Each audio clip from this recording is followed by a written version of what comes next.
জয় নিতাই। কেমন আছেন সবাই?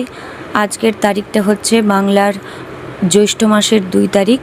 তো আজকে আমাদের কীর্তনটা ছিল তারকেশ্বরের কাছে, পূর্ব আস্তারা, মানপাড়া, হুগলি।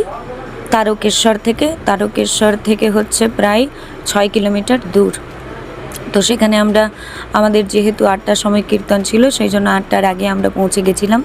কিন্তু ওখানে গিয়ে দেখি যে 8টার সময় আর কীর্তনটা ওনারা দেননি, আমাদেরকে 10টার সময় করে দিয়েছেন। 10টা থেকে 10:30টার মধ্যে আমরা আসরের মধ্যে নেমেছিলাম। কিন্তু সেখানে একটা দুর্ঘটনা হয়ে যায়। মানে যিনি কীর্তনটা দিয়েছেন, এই ভদ্র মহিলা, ইনি এককভাবে আমাদেরকে কীর্তনের জন্য বুকিং করেছিলেন।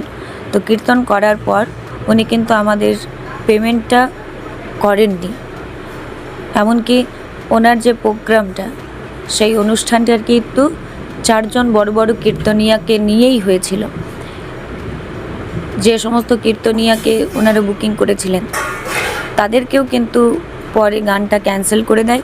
এবং আমরা যখন কীর্তন করে আমাদের পারিশ্রমিকটা চাই, তখন কিন্তু উনি আমাদেরকে সরাসরি বলেন যে যা পারবেন করে নিন গা, টাকা দেব না।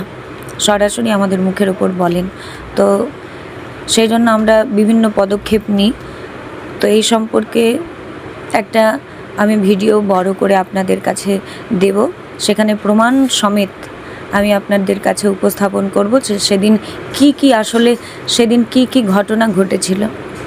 তো এই সম্পর্কে আমি যে ভিডিওটা দেব, আপনারা অবশ্যই সবাই দেখবেন। বিশেষ করে যারা কীর্তনের সঙ্গে যুক্ত, বিভিন্ন অনুষ্ঠান করে বেড়ান চারিদিকে, তো তারা যদি দেখেন, আপনারাও সতর্ক হয়ে যাবেন যে বিভিন্ন জায়গায় কীর্তন করতে যাওয়ার আগে আমাদেরকে কি ব্যবস্থা গ্রহণ করা অবশ্য কর্তব্য।